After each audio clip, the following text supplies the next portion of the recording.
그리하면 살리라 는 제목으로 어버이 주일 말씀을 전하겠습니다. 우리 몸은 성전입니다. 왜 우리 몸이 성전일까요? 우리 몸은 성령님이 거하시는 장소이기 때문에 거룩한 성전입니다. 내 몸이 성전이 되기 위해서는 어떻게 될까요? 예수님을 믿어야 됩니다. 예수님을 믿으면 믿음과 동시에 우리 몸속에 누가 들어오실까요? 성령님이 들어오십니다. 성령 하나님이 들어오시기 때문에 우리 몸이 성전이 되는 거죠. 고린도전서 12장 3절에 성령으로 아니고서는 누구든지 예수를 주시라 할 수 없느니라. 예수님을 주인으로 고백하고 예수님을 내가 따르고 순종했다 그런 마음이 일어나는 이유는 우리 안에 이미 성령님이 들어오시기 때문입니다. 내가 예수님 믿은 것 같지만 사실은 성령님께서 먼저 나에게 다가오셨어요. 그때는 아무도 모르지만 하나님이 정하신 때가 되어서 나에게 성령님이 다가오시고 어떤 상황들, 환경들을 통하여 내 마음을 움직이시고 내 마음에 예수님이 믿어지게 하시고 자연스럽게 믿어지니까 예수님 믿는다는 고백이 나오게 하시고 예수님 믿음과 동시에 내 안에 성령님이 들어오셔서 내 몸을 성전으로 삼으시는 것입니다. 요한일서 4장 14절 그의 성령을 우리에게 주심으로 우리가 그 안에 거하고 그가 우리 안에 거하시는 줄을 아느니라. 쉽게 말하면 내 안에 성령님이 계시면 성전이고 성령님이 안 계시면 성전이 아닌 겁니다. 내 몸이 성전이 되지 못하면 내 몸에 우리 몸은 영적인 존재거든요. 성령님이 계시지 않으면 악한 것들이 들락날락하게 됩니다.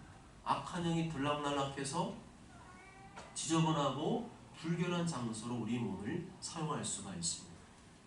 이렇게 내 몸이 성전임을 믿는다면 성령님이 계시는 거룩한 장소임을 믿는다면 몸에 해로운 음식을 먹거나 마시면 안 되겠죠.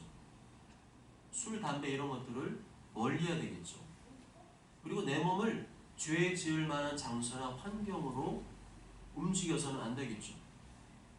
또 잠을 안 자고 몸을 과로하게 하는 것, 이것도 하나님의 몸, 하나님이 계신 성전을 근심케 하는 것입니다. 적절히 쉬고 자고 운동도 하고 내 몸을 건강하게 유지해야 내 안에 계신 성령님도 평안히 거하시고 기쁘게 내 안에 사시고 또한 더 마음껏 활동할 수가 있는 것입니다.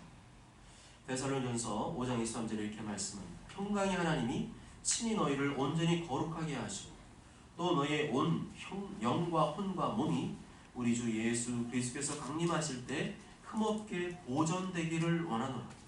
신앙생활은 영적인 것이다. 맞는 말이지만 그뿐만 아니라 혼적이고 육적인 것이 다 종합된 것이 신앙생활입니다.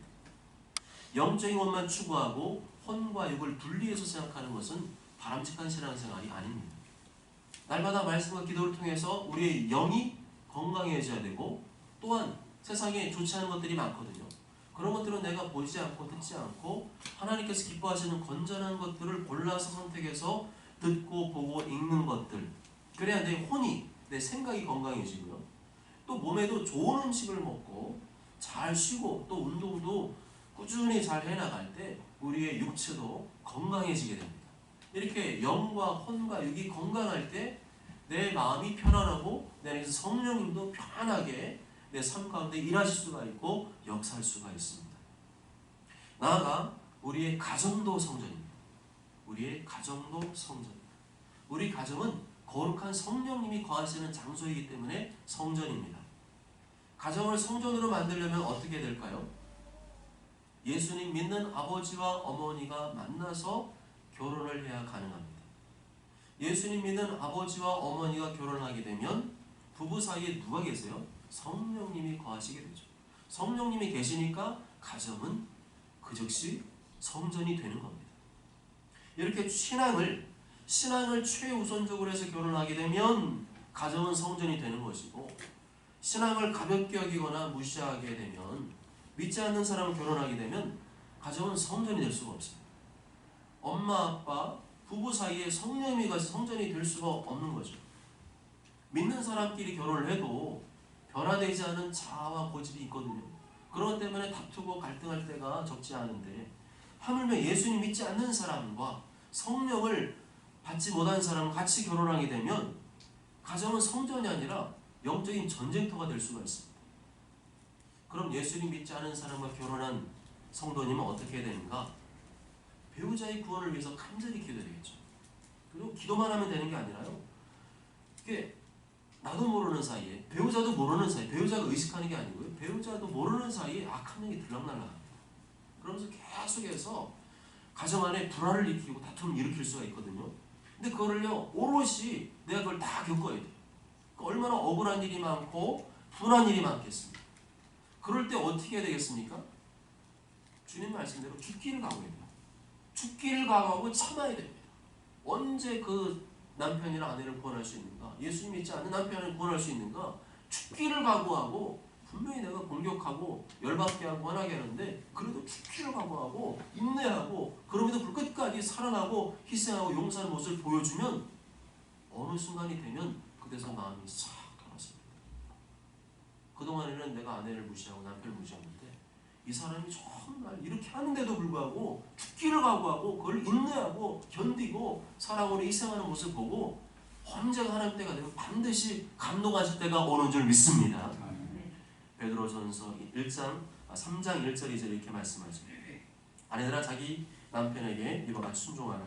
이는 혹 말씀을 순종하지 않는 자라도 말로 말미암아, 말로 되는 게 아니라 그 아내의 행실로 말미암아 구원을 받게 하려 함이니 너희의 두려워하며 정결한 행실을, 그 행실을 통해서 정말 힘들 텐데, 내 이렇게 열받게 하고 화나게 하기 힘들 텐데, 시민을 하고 들이받을 텐데 안 하는 거예요. 죽기를 각오하고 참고 인내하고 견디고 기도하고 사랑으로 용서하고 희생하는 그 모습을 통해서, 그 행실을 통해서 그걸 보고 예수님께로 돌이키게 된다는 겁니다. 내가 죽으면 죽을수록 남편이 구원받을 가능성은 높아지고, 내가 안 죽으면 안 죽을수록 자연인 상태로 그대로 있으면 남편이 구원받게 될 가능성은 더욱 적어지는 겁니다. 그뿐만이 아니라 가정은 성전이 아니라 영적인 치열한 전쟁터가 될 것입니다. 여하튼 예수님 믿는 남자와 여자가 결혼해서 한 가정을 이루게 되면 그 가정은 성령님이 거하시는 성전이 됩니다. 그렇게 되면 그 가정의 아버지는 자동적으로 영적인 제사장이 되는 거죠. 만약 아버지가 예수님 안 믿는 사람이라면 어쩔 수 없이 어머니가 그 영적 제사장의 역할을 감당해야 됩니다. 가정의 제사장인 아버지는 가정에서 뭘 하는 사람일까요? 돈을 많이 벌어오고 자식들 공부 잘 시키면 이게 성경이 말하는 영적인 제사장으로 사는 것일까요? 그건 아니죠. 오늘 말씀 보면, 오늘 성령님의 감동으로 하나님 말씀을 기록해 한 이 솔로몬의 고백을 보면 아버지 역할은 제사장이라는 걸 말하죠. 제사장은 하나님께 예배드리고 하나님의 말씀을 가르치고 지키게 하는 사람이잖아요. 바로 그 역할을 가정에서 누가 하는 겁니까? 아버지가 해야 된다는 것을 강조하고 있습니다. 하나님의 말씀을 자녀들에게 부지런히 가르쳐 지키게 하는 사람이 바로 영적인 제사장 아버지라는 거죠. 1절에 아들들아 아비의 훈계를 들으며 명철을 얻게 주여라 말씀입니다. 자녀들은 아비의 훈계를 들어야 되는데 아비의 훈계는 곧 명철이다. 명철은 총명하다, 사리가 밝다 그런 뜻을 가지고 있습니다. 영어로는 understanding, wisdom을 말합니다. understanding, 이해하다, 깨닫다. 그리고 wisdom은 지혜잖아요. 이해하고 깨닫는 능력, 세상을 바라보는 이해하는 이치나 원리를 깨닫는 능력을 이 아비의 훈계, 나중에 보면 나오지만 이 훈계는 하나님의 말씀을 말하는 것입니다. 그렇다고 해서 아버지가 하는 훈계가 다 지혜고 명철이냐 그런 뜻은 아니에요. 2절에 보면 내가 선한 도리를 너에게 전하노니 내 법을 떠나지 말라. 이 솔로몬이 말한 선한 도리, 내 법은 하나님의 말씀을 밝힙니다. 솔로몬은 자기 아들들에게 뭘 가르쳤느냐? 바로 하나님의 말씀을 가르쳤다. 영적인 제사장으로 살았다는 것을 말해줍니다. 이렇게 가정의 영적인 제사장인 아버지가 하나님의 말씀으로 자녀를 훈계하고 양육하면 그것이 자녀들에게는 뭐가 되는 거예요? 지혜가 되고 명철이 되고 선한 도리가 된다는 겁니다. 3절에 보면 솔로몬 자신도 나도 그랬다는 것을 고백하죠. 나도 연약한 어린아이였을 때 나의 아버지로부터 하나님의 말씀을 듣고 배웠다. 나도 내 아버지에게 아들이었으며 내 어머니 보기에 유약한 외아들이었노라. 이렇게 아빠도 나이가 들고 보니까 정말 그때 어렸을 때 아버지가 나에게 가르치던 그 말씀들이, 그 말씀이 사실은 나를 여기까지 인도했다. 하나님께서 그 말씀대로 순종했더니 나에게 복을 주시고 나를 왕이 되게 하시고 또한 건강하게 지금껏 살 수 있게 하셨다는 것을 고백합니다. 4절을 다 함께 읽어볼까요? 4절 시작. 아버지가 내게 가르쳐 이르기를 내 말을 마음에 두라, 내 명령을 지키라, 그리하면 살리라. 솔로몬의 아버지는 누구죠? 다윗이죠. 다윗은 하나님을 사랑하고 하나님 말씀에 온전히 순종하는 사람이었어요. 자신의 죄와 잘못을 저지르면 눈물로 회개하면 그 즉시 돌이키는 순수한 마음을 가진 사람, 하나님 마음에 맞는 사람이었습니다. 그렇기 때문에 다윗의 입에서 나오는 모든 가르침은 어땠을까요? 하나님의 말씀이었습니다. 이 아버지 다윗이 내 말을 마음에 두라, 명령을 지키라 말한 것은 사실은 네 마음속에 하나님의 말씀을 두고 그 말씀을 지키며 살아라. 그러면 네가 살 것이다. 그것을 말했습니다. 아들아, 딸아, 네가 살 수 있는 비결은 하나님의 말씀을 듣고 지키는 것이다. 네가 하는 일이 잘 되고 건강하고 장수하기를 원한다면 하나님의 말씀을 듣고 잘 지켜라. 그러면 네가 살 것이다. 그러면 네가 살리라. 결국 누구를 살리기 위해서 아버지가 가정에서 영적인 제사장 역할을 감당해야 됩니까? 아버지가 왜 가정에서 하나님의 말씀을 자녀들에게 부지런히 가르쳐야 됩니까? 자식을 살리기 위해서. 자식에게 하나님 말씀을 가르치지 않으면 자식이 죽을 수가 있습니다. 내 자식이 정말 이 땅에서 잘 되고 건강하게 살고 싶게 살기를 원한다면 하나님의 말씀을 자녀들에게 부지런히 가르치라는 겁니다. 이렇게 아버지는 자기의 생각이나 신념을 심어주는 사람이 아니고 성경 말씀의 가르침과 사상을 심어주는 사람입니다. 아버지는 하나님의 말씀과 가르침을 자녀들에게 숨겨주고 또 이끌어주는 가정의 영적인 제사장인 것입니다. 아버지 그렇게 가정의 제사장 역할에 충실할 때 하나님과 그분의 말씀이 우리 자녀들의 인생을 지켜주시고 보호해 준다는 것을 말씀합니다. 5절 6절 다 함께 읽습니다. 시작. 지혜를 얻으며 명철을 얻으며 내 입의 말을 잊지 말며 어기지 말라. 지혜를 버리지 말라. 그가 너를 보호하리라. 그를 사랑하라. 그가 너를 지키리라. 아멘. 이 말씀을 반대로 뒤집어 보면 아버지가 가르쳐주는 그 하나님의 말씀을 어기고 불순종하면 어떻게 된다는 말이에요? 죽는다. 너 죽는다. 하는 일마다 안 되고 꼬이고 망하고 죽고 싶으면 아버지가 너의 가르쳐 하나님의 말씀을 거역하고 불순종해라. 그러라는 거예요. 이렇게 솔로몬이 아들에게 강조하며 가르친 이 말씀의 주요 핵심들이 무엇일 것 같습니까? 십계명이었을 겁니다.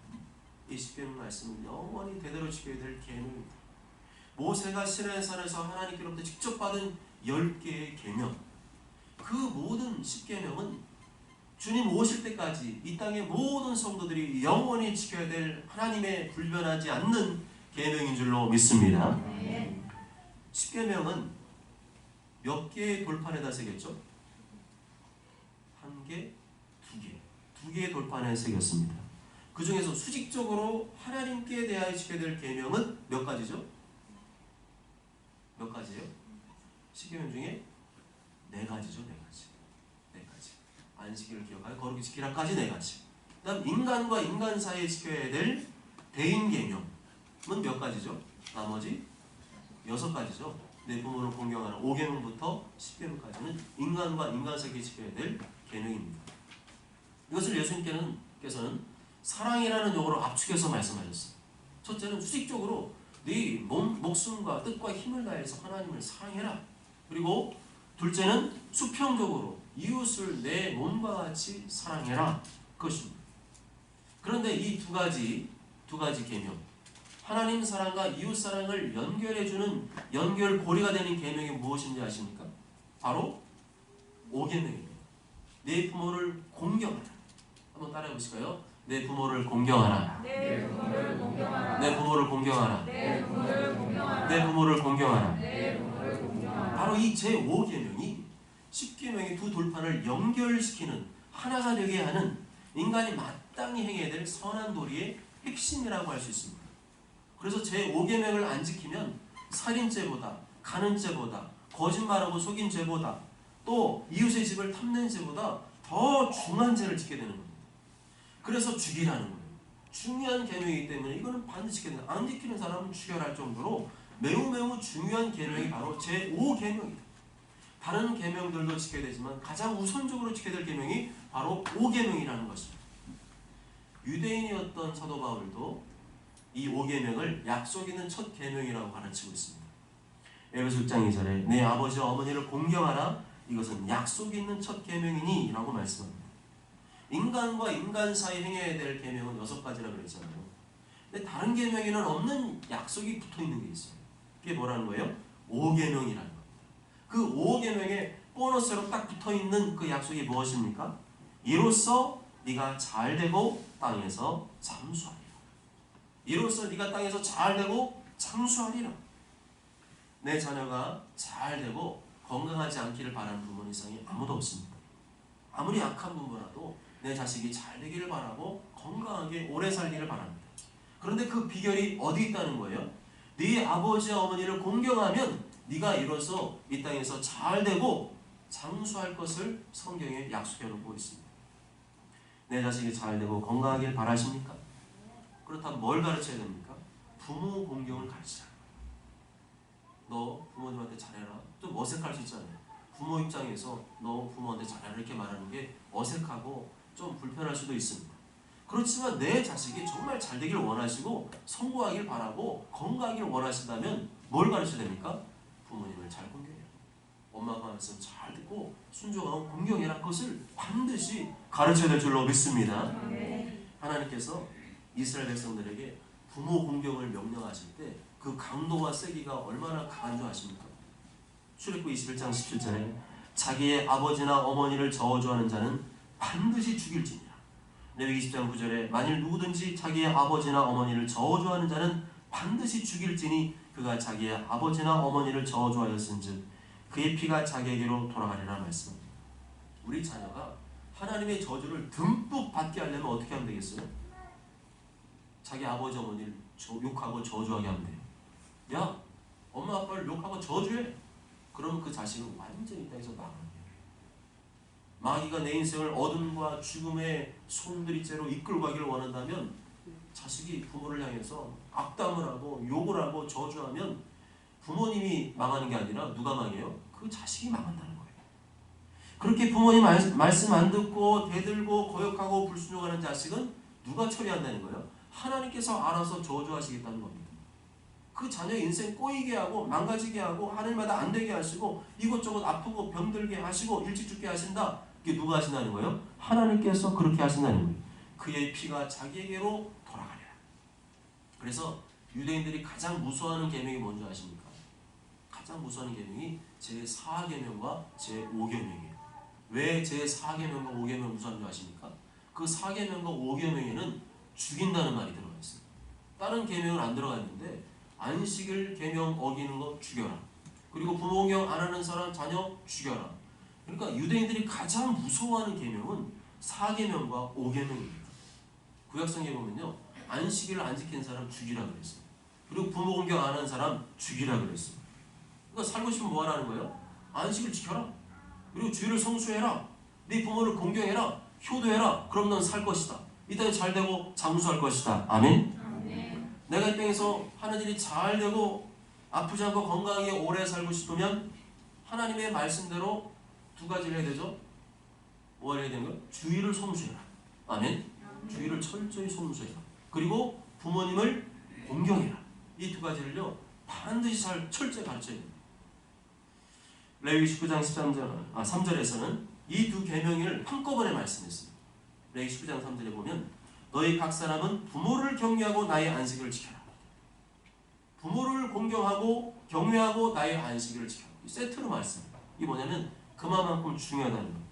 난 너희 하나님 여호와이고 나는 네가 안식일을 철저히 잘 지키고 부모님께 공경하는 자가 되기를 원한다. 그것이 내가 정한 법도라는 거죠.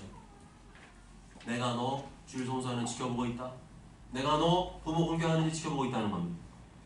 유대인들은 구약 성경만 믿고 예수님 안 믿기 때문에 구원은 없어요. 죽으면 지옥입니다.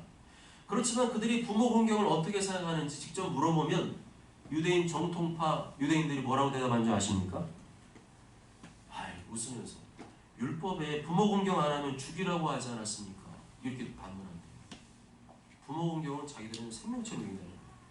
율법에 보면 나와 있잖아요. 부모 공경 안 하면 죽인다 그랬어요. 그러니까 우리가 부모 공경 잘할 수밖에 없죠. 유대인들은 구약 성경 그대로 믿고 있어요. 제5계명대로 부모 공경하면 살고 부모 공경 안 하면 죽는다 그렇게 믿고 있습니다. 그러니까 부모 공경을 철저하게 지킵니다. 우리도 자식들에게 돌려서 가르치지 말고 분명하게 가르쳐 주시기 바랍니다. 아까 함께 읽었던 주보 칼럼에 실린 내용이 바로 그 내용이에요. 유대인들이 왜 전 세계적으로 노벨상 탄 사람 많고 엘리트들이 많고 전 세계 부를 누리는 사람들의 가장 많은 사람 유대인들이 차지하느냐? 바로 이거예요. 구약의 말씀은 이 땅에서 받는 복에 관한 말씀이거든요. 그들은 예수님 안 믿고 구원은 없지만 이 땅에서 잘 되고 장수하는 법을 얻는 비결을 그들은 정확히 알고 있습니다. 그리고 그렇게 하고 있습니다. 10살밖에 안 먹은 아들놈이 어찌나 엄마 말을 안 듣고 대들고 한마디 하면 10마디를 하고 그러는지 엄마가 울면서 포기했다는 거예요. 그런데 목사님이 너 요즘도 엄마한테 지지하고 댕기냐? 그랬더니 아무 대답 못하고 고개를 숙이더라는 거예요. 너 성경 하나님 말씀을 믿지? 그랬더니 고개를 끄덕이더랍니다. 너 성경에 부모님 무시하고 저전 자녀를 어떻게 하라고 했는지 알아? 모르겠는데요. 하나님께서 그런 아들은 죽이라고 하셨어. 너 죽고 싶냐? 이제 죽고 싶지 않으면 엄마 말씀 잘 들어라. 네. 이렇게 분명하게. 이거는요, 그 자녀를 위한 겁니다. 사실은 부모님을 위한 게 아니라 그 자식을 위한 거예요.